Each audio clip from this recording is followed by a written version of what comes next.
Center in person and via live stream. We have people watching from across the country tonight, and we welcome them to the Audition Recital Hall and to this wonderful Creators in Concert with composer Tobias Picker.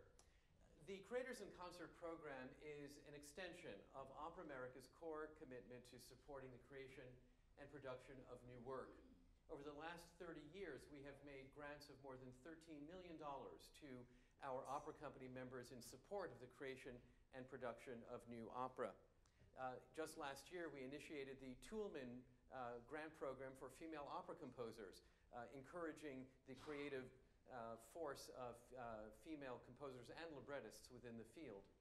Our New Works Forum that takes place in January is the preeminent convening about new works in the United States. It's attended by producers and composers and librettists for discussion about best practices in creating new work. And through the New Works Forum, we have forged partnerships that have resulted in many, many new pieces. At our annual conferences, the New Works Sampler is a highlight of our programming. For the Creators in Concert series, we have an opportunity to hear excerpts from some of the most important works by some of the most important American opera composers, and then to have discussion with them about that work and about the creative process itself. This evening, we are absolutely delighted to welcome Tobias Picker. From his very first opera, Emmeline, how many first operas are ever telecast on public television, to his most recent opera production up at Cooperstown, Glimmerglass Opera this summer. He is a pillar of American opera composition, a wonderful colleague, and with us tonight as our very special guest. So please join me in greeting Tobias Picker.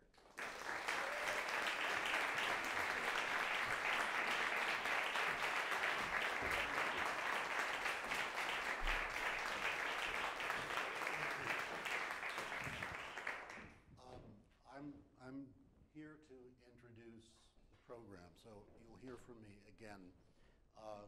We have 6 arias from my five operas tonight, and somehow I chose 2 from an American tragedy. I don't know if it's because it's my favorite opera, but we're going to open with the Car aria from an American tragedy with Christian Bowers, who just performed it at Glimmerglass. An amazing performer, and follow that. The program order that you have here, it's all wrong because I changed it an hour ago, which makes me very nervous because I have to read what the order is. It seemed to make sense to follow the Car aria, where Clyde is expressing his optimism about the future and his hope to become rich, I guess, and successful, to follow that with his mother's aria that she sings to him in the jail just before the trial, before he testifies at his own murder trial for murdering Roberta, drowning her. Drowning is a recurring theme in my operas. I'm not sure why. I have a theory about it. There's not time, and I've talked too much. So, what you'll hear both this first act Car aria with Christian Bowers, and then Deb Nansteel, who covered the role of Elvira at Glimmerglass this summer, will do the jail aria, and it'll be a bit of theater here to begin with, and then I'll introduce the others. Thank you.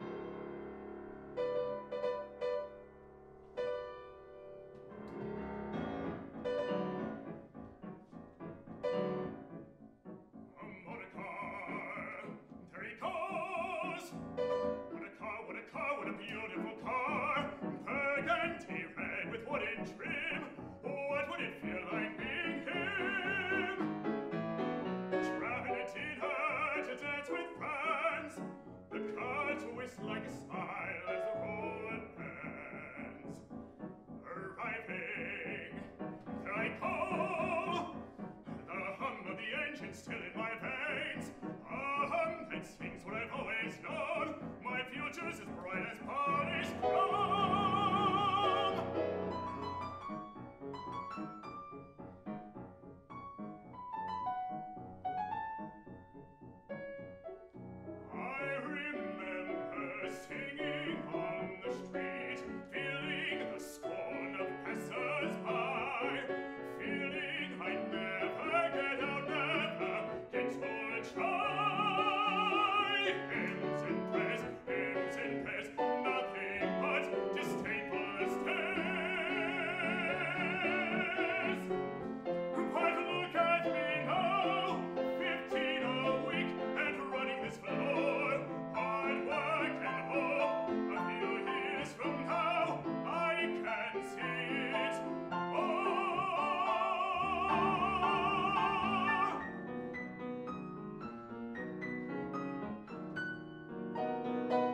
Answer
Amazing singers. These are the great stars of tomorrow, or today actually. But these are amazing, and I want to thank the amazing pianist Adam Neiman.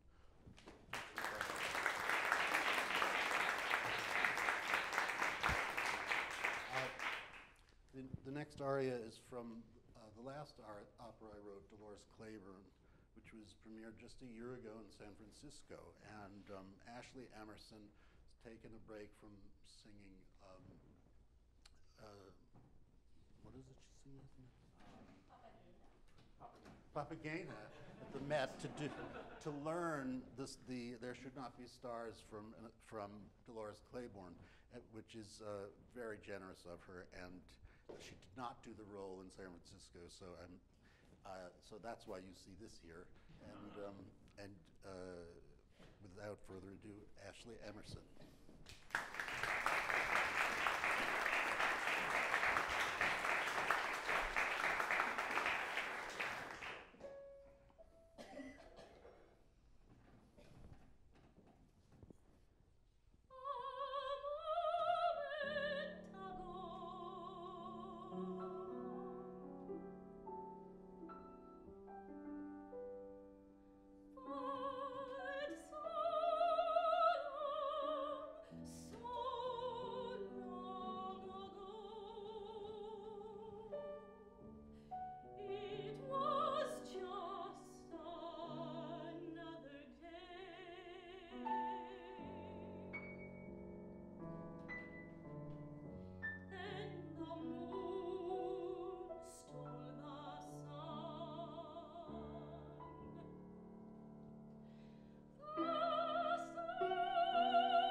to mention the reason she's singing those words is because she's watching a total eclipse of the sun, while unbeknownst to her, her mother, Dolores Claiborne, is murdering her father by throwing him down a well because he's been sexually abusing this little girl. So that was the setup I should have done before. I should also say that I want to thank J.D. McClatchy for writing this libretto for me and for writing Emmeline for me, and Gene Shear. You heard his libretto in American Tragedy, and you'll hear it again in Thérèse Raquin. The next aria, which is the ghost aria from Thérèse, to me, who has been drowned by his wife's lover in the Seine, comes back after his wife's lover marries his wife, his widow. And he comes back on their wedding night to his mother to tell her what really happened that day on the Seine, because she had been led to believe that it was all an accident, and it wasn't, as you will find out. Dan Curran, the amazing, wonderful Dan Curran.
Truth is not what you believe.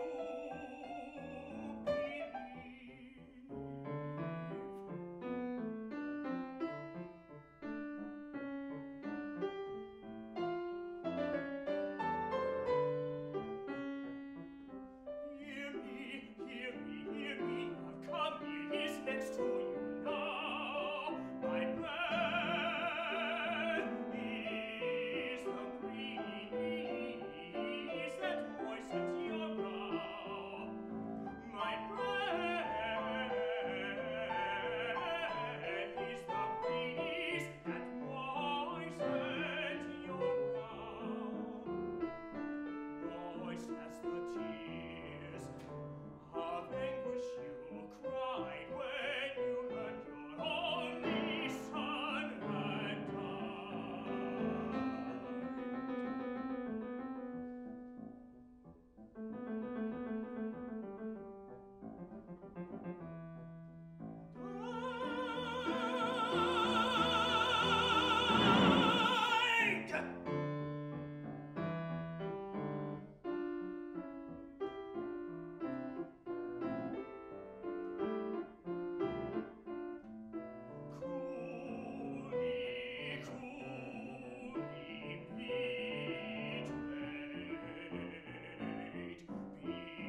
Next aria is from Emmeline, my first opera. It's the Marianne aria. Emmeline has been deceived as a as a 14-year-old girl who's had a child out of wedlock, that she's been deceived into thinking that she gave birth to a little girl, which was taken away from her at birth. And 20 years later, she's singing an aria to her imagined daughter, later to realize that she actually had given birth to a boy, and who she turns out to marry, not knowing he's her son. So this is the beginning of Act 2. Kristen Sampson, who sang this role brilliantly in Hungary a couple of years ago, will sing this for you now.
Tell the name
setup I forgot to tell you was another recurring theme in these operas of mine. Somebody singing to their mother who's had a stroke and can't hear them or answer, at least. So she's really singing that whole aria to her mother, who's sitting in a chair staring straight ahead of her. So we're ending, after all this sorrow and pain, on a high note. Fantastic Mr. Fox, libretto by Donald Sturrock, based on Roald Dahl's book, was just performed in a new production by my opera company, Opera San Antonio, starring John Brancy. And John, we just completed the run in San Antonio a couple of weeks ago. So John is going to sing Mr. Fox, his aria, as he's waking up before he goes out for his night of hunting and the joys of a fox's life.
And sparkle like glowing jars.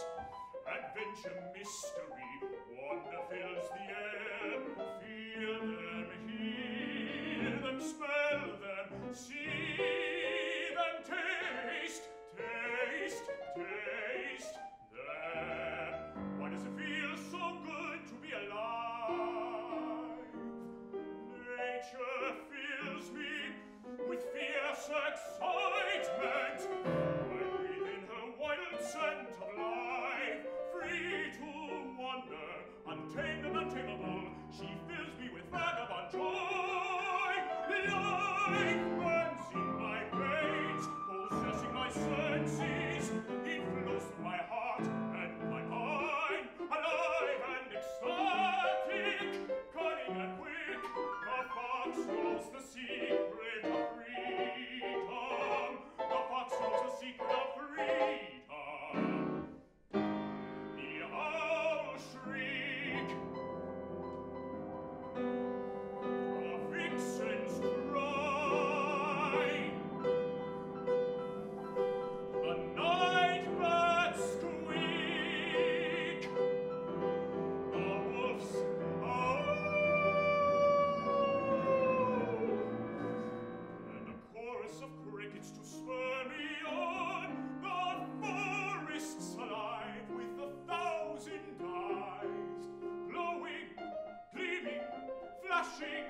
Flickering, watching. Why does it feel so good to be alive? Ah, the thrills of a fox's life. What a joy to dart, to fly high like an arrow, to forests and the steep.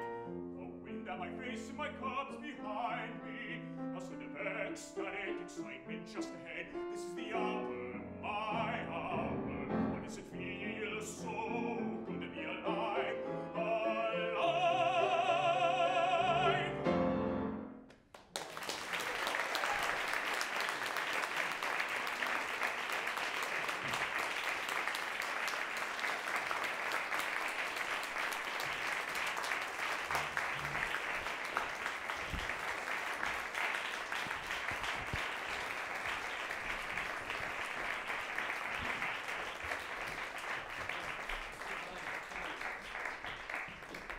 Thank you so much. And that was an extraordinary program. And we're doing a little stage set here in front of your eyes before we get into some questions. But what a wonderful selection of arias from your entire opera repertoire. We're really delighted to have heard that. And The singers. fantastic performances. Extraordinary. Really wonderful. Please have a seat. And we'll have a chat. We'll take a couple of questions from the audience too at the end. So please feel free to prepare those questions. But you know, Tobias, I was preparing, looking at some material about you and your biography, and it says here that you began composing at the age of 8. And I'm kind of curious to know what led you to music in general and to composition at such an early age. Well, lots of things conspired to lead me to this situation. I think I was born a composer. I think one is either born a composer or not. And I think I realized that at an early age. Of course, there were influences in my home. I grew up in a household that valued art and culture, and I was exposed to art and music from a very early age. My mother, who is here tonight, would, instead of typical bedtime stories, would read me biographies of great composers. She knew I was interested in classical music, and I would listen. I would look at the WQXR program every day to see what was going to be on the next day and plan my listening. Also, it was another time when opera was regularly seen on network television, which is shocking to think of now. And so, as a small child, I would look forward every year to two television events. One, The Wizard of Oz, and the other was Amal and the Night Visitors, which was on every year on CBS, which commissioned it as actually, along with 14 other operas. That was the most successful, and it kept playing. And when I was 8, I wrote a letter to Mr. Minotti, who'd written Amal and the Night Visitors, saying that I loved that piece, and I'm a composer too. And so he, and I don't know, I'd love to meet you or something. I didn't know what to say, but the biggest event of my 8-year-old life was getting a letter back from Giancarlo Minotti saying, I am writing you back because your name as a child, I was known as Toby, is the same as the central character in my opera, The Medium, and I would love to meet you, but I sail for Paris next week for my new opera, and but get in touch in the fall, which I never did because I didn't know about follow-up. So. Do you still have that letter from Minotti? I still have that letter. Yeah. Oh, how wonderful. It was quite exciting finding that in the mail. Absolutely. And as a rising composer, did you just sort of wander to the piano and you were noodling around and felt that you were creating something by accident, or did you intentionally sit down at the piano to compose something? I just from the time I was 6 or 7, I wanted to have a piano. We didn't have a piano. As cultured as we were, we had art and music on recording, but no piano. And so I made it known to my parents that I wanted a piano, and eventually they bought me one.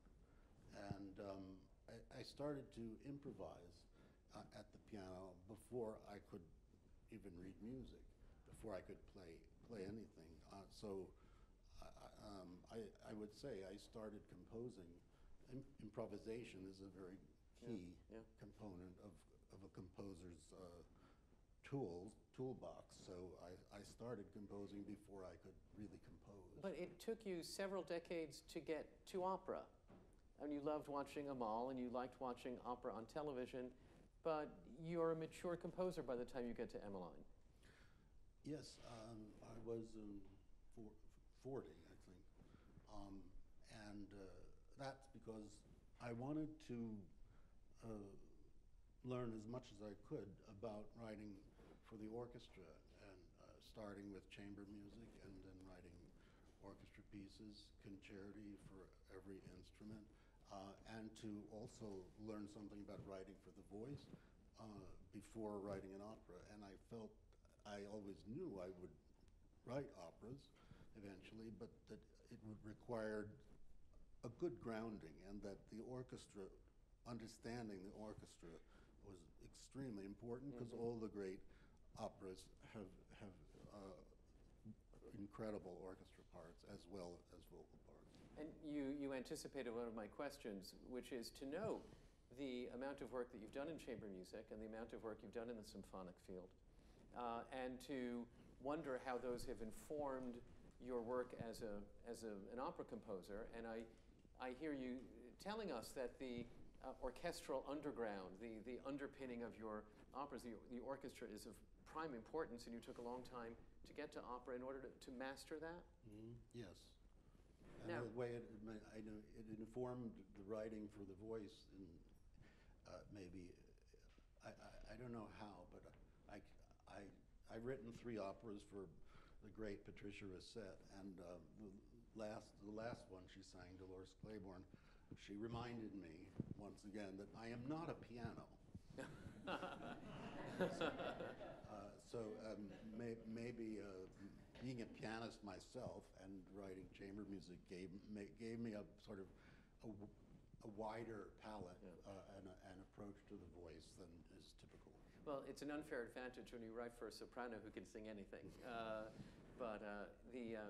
I think about your early influences, and your teachers were very much a part of the avant-garde of the day.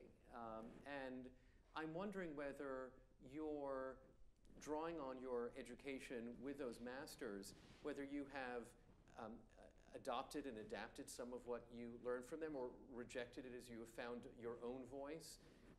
How is that early training in the old avant-garde present in your music today? Well, you're referring to my teachers, Charles Warren and Milton Babbitt and Elliott Carter, who were called by the then chief critic of the New York Times, Harold Schoenberg, writing a review of a piece of mine unfavorably, that the Father, Son, and Holy Ghost of Northeastern musical academicism. So I had quite a set of teachers, the way they write for the voice is different from the way I write for the voice, very different. But I do think that they influenced me in some way, and in some ways, and they're all, especially Carter and Warren, and were great contrapuntalists, and I am a great believer in counterpoint and many things going on at the same time. So that's one way, but I'm really not a musicologist, so I can't really tell you how exactly. About a year ago, just across the street, you and I were having lunch, and I told you that I was at the premiere of Thérèse Raquin in Dallas. And you said to me that you were disappointed I hadn't seen it in San Diego, because San Diego was the final best adjustment, the adjusted version of it from the premiere. And I was wondering how much you can adjust within an initial iteration of a co-production where you have several different companies doing the work in fairly close succession. How much adjusting can you do? How much adjusting did you do to Thérèse Raquin? That was over a span of 2 years, Dallas, Montreal, San Diego, and we changed things in the libretto. We moved an aria from the tenor aria at the beginning and gave it to the bass during an interlude scene that needed to be written because Francesca Zambello, who had told me I need a minute between scenes 2 and 3, and I'd written a minute of music, actually turned out in Dallas they needed 4 minutes to change that. So that became a new scene, and we changed a bit of the characterization of Camille to make him meaner, but not a great deal was changed. It was It was the same production that went all around the country, and so there were changes also to the production. Each iteration of that production, Francesca took more out of it. It removed more. I call bric-a-brac from the stage, and it became sparer and sparer, and so by the time the third time I felt the most powerful.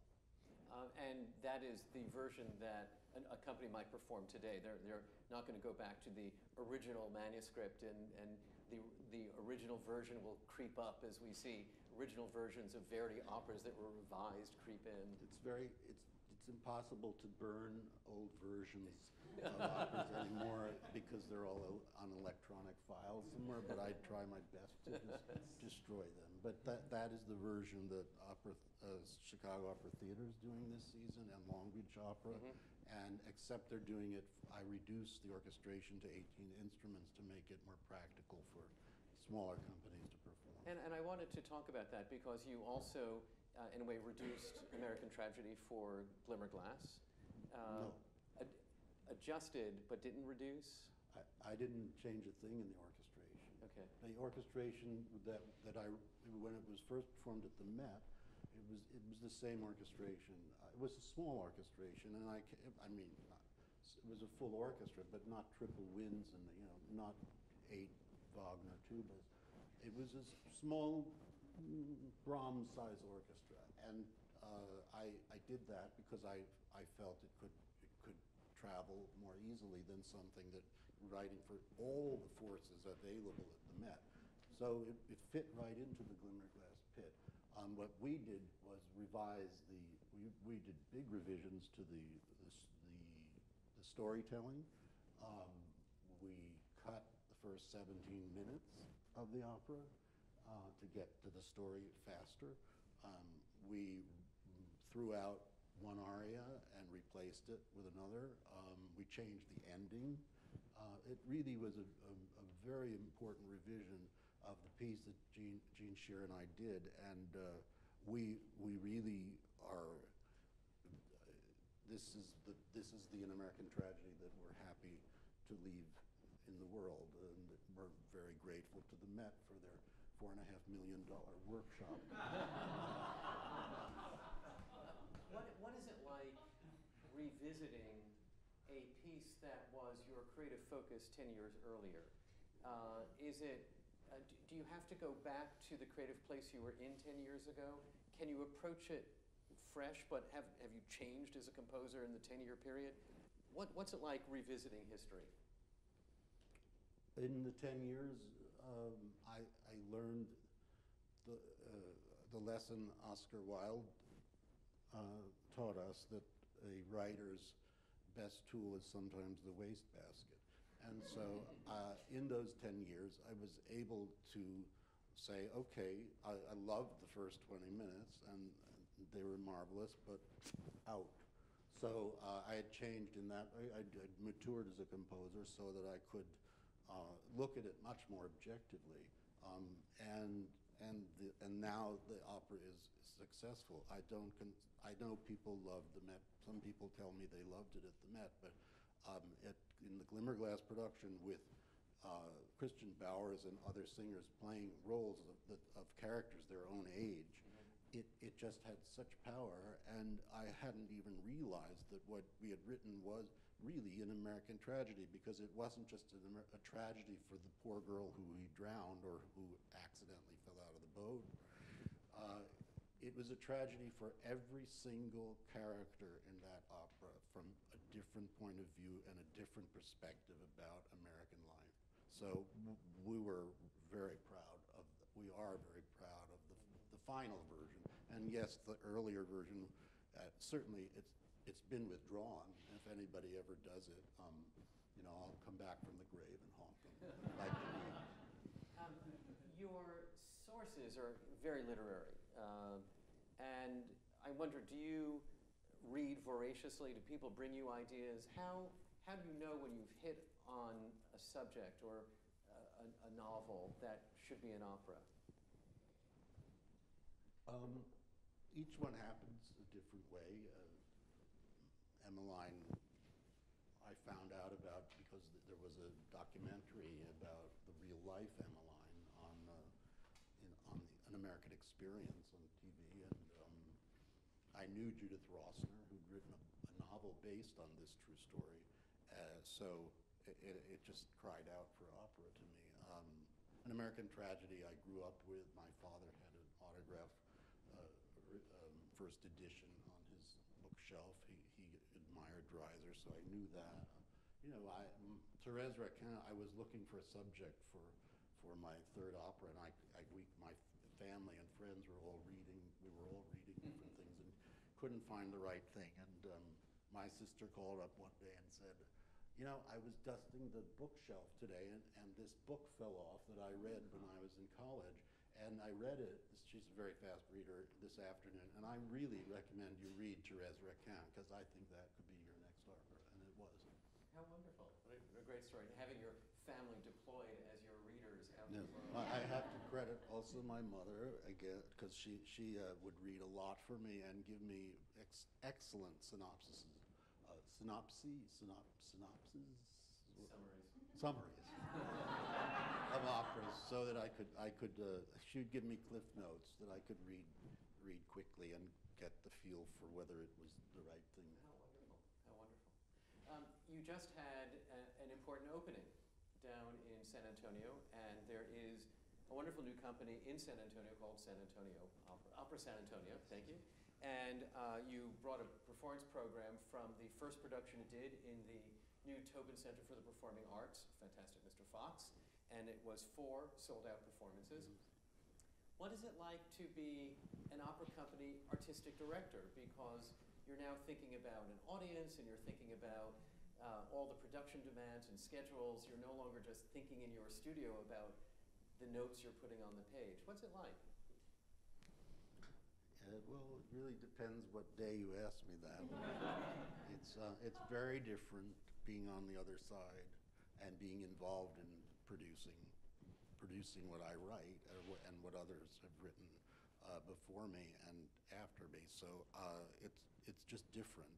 It's very hard work, and it's a real challenge starting a new opera company from the ground up for a new performing arts center, which just opened a month ago.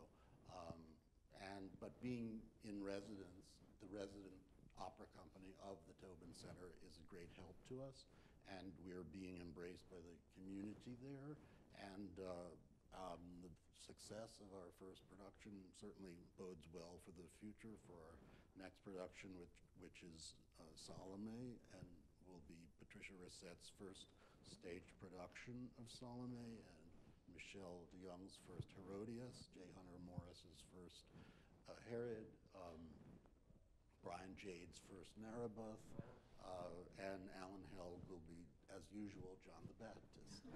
So it's a fantastic cast, and of some of the people that sang tonight are in that cast. They're one of the Nazarenes or Jews or soldiers. Well, great. That sounds absolutely wonderful. Well, we're excited about it. And then when you came in this afternoon, you brought with you a number of these publications, arias for tenor and piano, arias for baritone, bass, and piano. Would you tell us what these are? Oh, these are just the collected arias from all 5 of my operas, which my wonderful publisher, Schott, published in these beautiful, colorful editions for all the 4 voice types for my 60th birthday as a present to me, and I hope that others will find it a gift too. So I'm very, very grateful to them for doing that, and proud of this collection of arias. It used to be that a piano vocal score would be published after an opera was premiered, and some years ago I said to Schott, I think it's better to publish arias than the piano vocal scores, and that's how singers learn about operas. So. Well, wonderful. And Schott is also the publisher of the Opera America Songbook, so I encourage everyone to buy Tobias's books immediately after buying the Opera America Songbook from Schott and our good friend Norman Ryan. My last question, I'll take a couple of questions from the audience. What advice do you have for aspiring opera composers?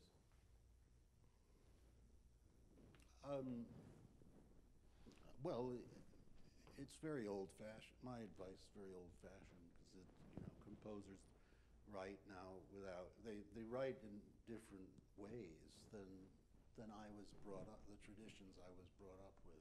So to say, learn, master an instrument, and namely the piano, if possible, and to say, learn how to write for the orchestra, and study the orchestra, and study the voice is antiquated advice, because I think while there are some composers who still take that approach to composing and graduating into opera, I think there are other ways to approach writing operas today that the young composers are doing, which from whom I could learn something. So there are whole different ways to write operas today that I don't know anything about, because I just write the operas I write.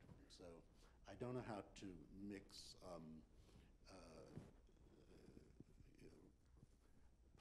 pop music and all these things, and electronics and all of that. It's not. I'm an acoustical composer. Mm-hmm. So for composers who want to write operas with orchestras or acoustical instruments, that you have to know how to write for the instruments first, and of course you have to understand the voice and what it can do. How did you come to understand what the voice can do?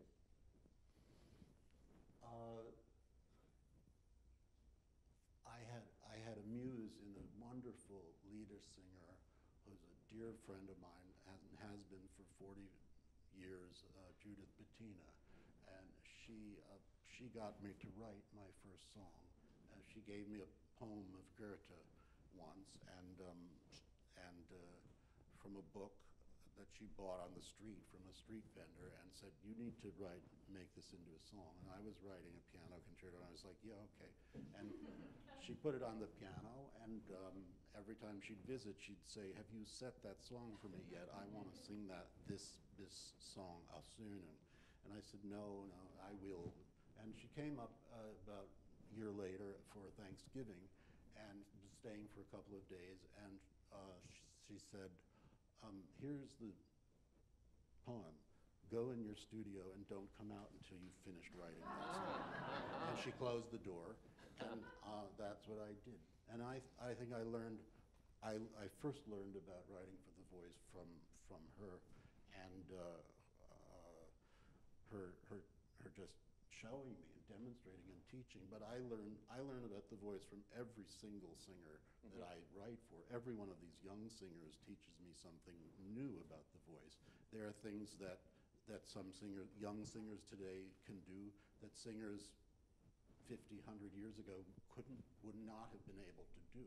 Just like violinists today can do things that violinists 50 or 100 years ago would not have been able to do.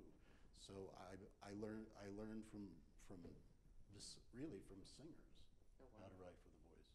Any operas in the works? There are a few. But I'm writing a concerto for orchestra for Christoph Eschenbach and the National Symphony, because I haven't written an orchestra piece in 15 years, and I miss it. Oh, wonderful. When will that premiere? In the spring of 16. Spring of 16. Actually, I'm supposed to be writing it, but since I'm artistic director of an opera company, there's not much time. Oh, yes. Mahler understood. I know that I saw Jean Shearer here in the audience. I just want to say hi to Jean and thank you for your wonderful words that inspired the music.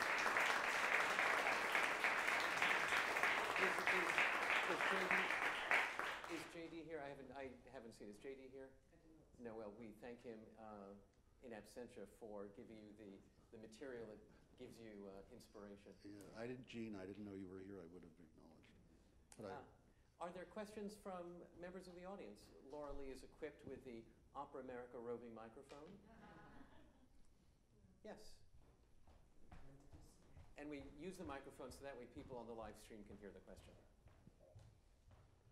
Hi, I'm Louis, and I'm a composer. And my question to you is, when you're presented with a libretto and you're about to start working on the opera, how do you approach the structure and the dramatic form that in the music of the opera as it relates to libretto? Do you kind of work through composed, or do you kind of skip around? Well, two-part answer to that question. One is, when I'm presented with a libretto, it's usually the first draft of the libretto. And then we discuss it, and it goes back, it goes through many different versions until it's the libretto that I'm ready to set. And once my librettist and I feel it's right to set, then I sit down and set it, and I start at the beginning and go to the end. How do you know it's ready to set until you start setting it? I can tell. The words on the page, the words on the page have to bring the music out of me, and that's the libretto's job, is to bring the best music out of the composer that the librettist possibly can. So I can tell when it's ready. How I can tell, I don't know. Usually the first draft of a libretto is just the first draft. Mm-hmm. Sandy McClatchy's first draft of Emmeline, it was so different from what we ended up with that I'll have it. It's a long story. Another question? Did I see another hand? Yes. We're working you out tonight. It's all good. I didn't get to go to the gym today. Hi, I'm Mayan. What prompted you to start an opera company? That's a huge undertaking. What made you want to do it, and why San Antonio?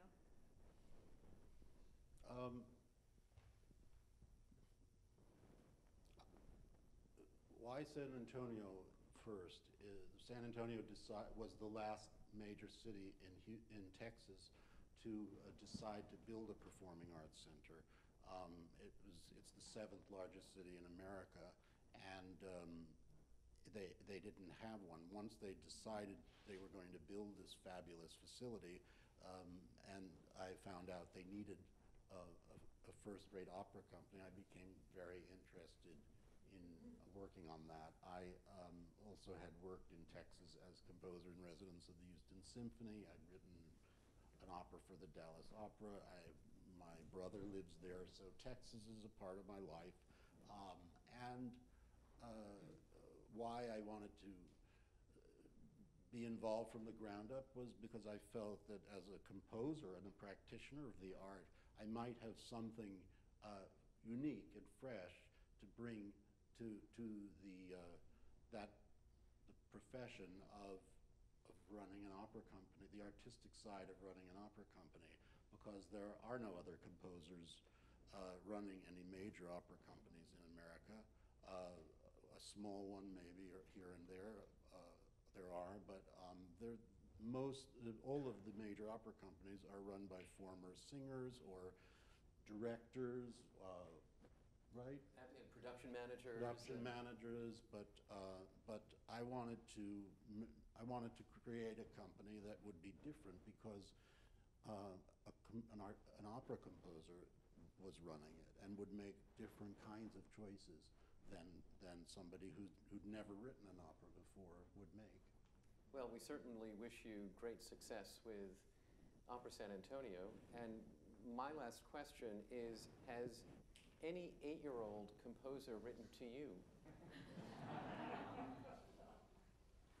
Yes. Yes.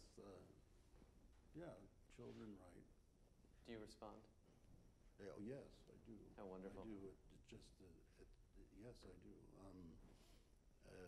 And I encourage them, certainly. One nice thing about Mr. Fox is that there are 4 fox cubs played by children from the children's chorus, and one of the fox cubs, Lenny, who played that role when he was 12 at the world premiere at the LA Opera, I was able to hire to play Mr. Porcupine in our production in San Antonio, the tenor Theo Lebo, who's really become an amazing, fantastic singer. How wonderful. And people have told me that they saw their first opera was Mr. Fox, and now they're grown up, and some of them have become singers, so that's very gratifying. Oh, I should say.